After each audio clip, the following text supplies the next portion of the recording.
बेटा बनकर, बेटी बनकर, दामाद बनकर और बहू बनकर कौन आता है जिसका तुम्हारे साथ कर्मों का लेना देना होता है। लेना देना नहीं होगा तो नहीं आएगा। एक फौजी था। उसके माँ बाप नहीं थे, शादी नहीं की, बच्चे नहीं, भाई नहीं, बहन नहीं, अकेला ही कमा कमा के फौज में जमा करता जा रहा था। थोड़े दिन में एक सेठ जी जो फौज में माल सप्लाई करते थे उनसे उनका परिचय हो गया और दोस्ती हो गई।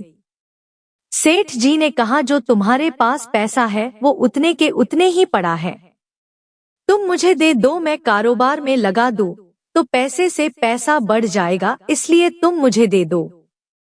फौजी ने सेठ जी को पैसा दे दिया। सेठ जी ने कारोबार में लगा दिया। कारोबार उनका चमक गया, खूब कमाई होने लगी, कारोबार बढ़ गया। थोड़े ही दिन में लड़ाई छिड़ गई। लड़ाई में फौजी घोड़ी पर चढ़कर लड़ने गया। घोड़ी इतनी बदतमीज थी कि जितनी जोर जोर से लगाम खींचे उतनी ही तेज भागे। खींचते खींचते उसके गलफर तक कट गए, लेकिन वो दौड़कर दुश्मनों के गोल घेरे में जाकर खड़ी हो गई। दुश्मनों ने एक ही वार किया और फौजी मर गया, घोड़ी भी मर गई। अब सेठ जी को मालूम हुआ कि फौजी मर गया तो सेठ जी बहुत खुश हुए कि उसका कोई वारिस तो है नहीं, अब ये पैसा किसी को नहीं देना पड़ेगा। अब मेरे पास पैसा भी हो गया, कारोबार भी चमक गया, लेने वाला भी नहीं रहा, तो सेठ जी बहुत खुश हुए। कुछ ही दिन के बाद सेठ जी के घर में लड़का पैदा हो गया। अब सेठ जी और खुश कि भगवान की बड़ी दया है, खूब पैसा भी हो गया, कारोबार भी हो गया, लड़का भी हो गया, लेने वाला भी मर गया। सेठ जी बहुत खुश हुए। वो लड़का होशियार था, पढ़ने में समझदार था।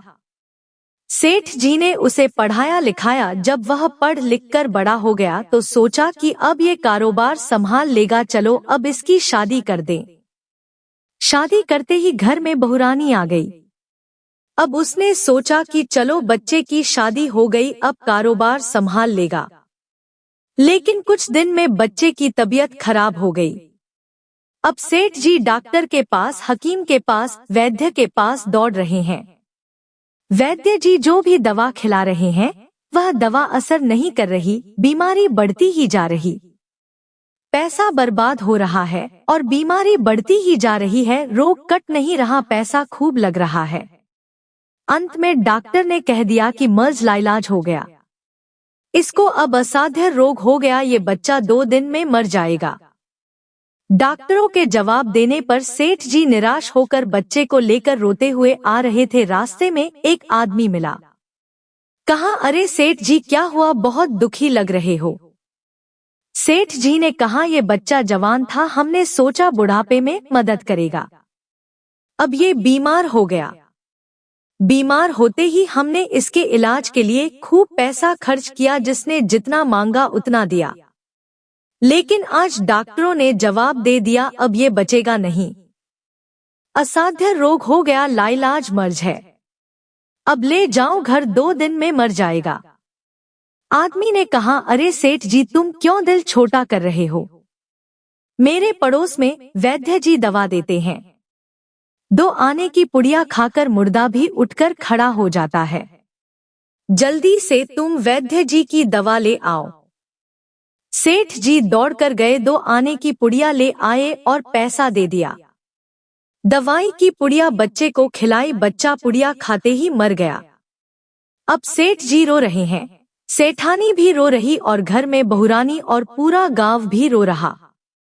गांव में शोर मच गया कि बहुरानी की कमर जवानी में टूट गई, सब लोग रो रहे हैं।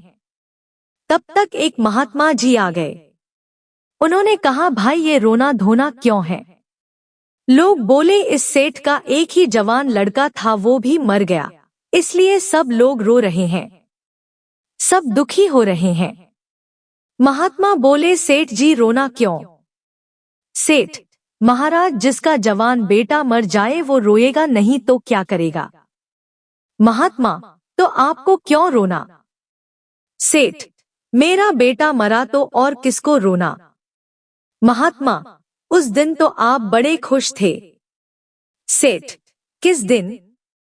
महात्मा, फौजी ने जिस दिन पैसा दिया था। सेठ, हाँ, कारोबार के लिए पैसा मिला था तो खुशी तो थी। महात्मा, और उस दिन तो आपकी खुशी का ठिकाना ही नहीं था। सेठ, किस दिन? महात्मा, अरे जिस दिन फौजी मर गया।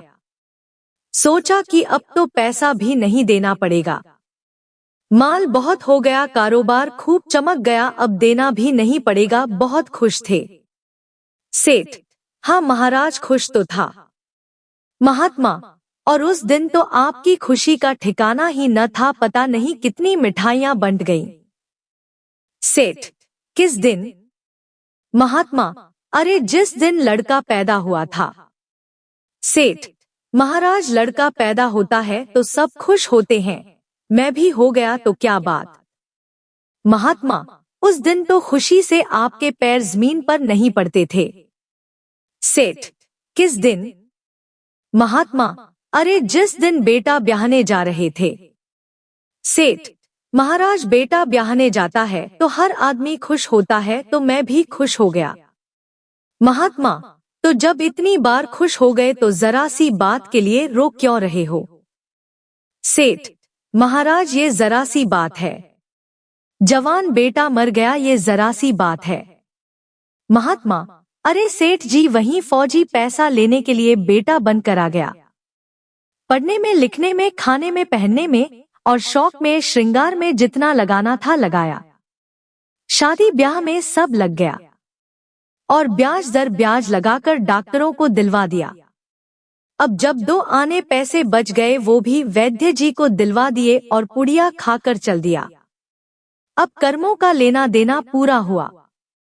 सेठ जी ने कहा, हमारे साथ तो कर्मों का लेन देन था, चलो हमारे साथ तो जो हुआ सो हुआ। लेकिन वो जवान बहुरानी घर में रो रही है, जवानी में उसको धोखा देकर विधवा बनाकर चला गया, उसका क्या जुर्म था कि उसके साथ ऐसा गुनाह किया।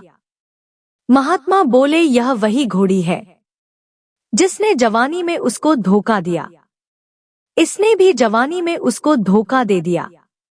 यही कहानी हम सभी की है, जो हमने बोया था वही हमें मिल रहा है। इसलिए किसी को दोष मत देना, दोषी मत देखना, हमारा ही स्वयं का दोष है। इंद्रियों की हर क्रिया में और मन के विकल्पों के बहते प्रवाह के काल में उसके मात्र ज्ञाता दृष्टा रहकर अपने स्वभाव में रहने का पुरुषार्थ करना ही हमारा एकमात्र कर्तव्य है। आगम, वेद, शास्त्र व पुराणों के साथ साथ सभी साधु संतों का कहना है कि यह संसार कर्मों का लेखा जोखा है। इसमें जो जीव चैतन्य आत्मा के स्वयं के स्वरूप स्वभाव को जान लेगा वो समझदारी से भव सागर पार हो जाएगा।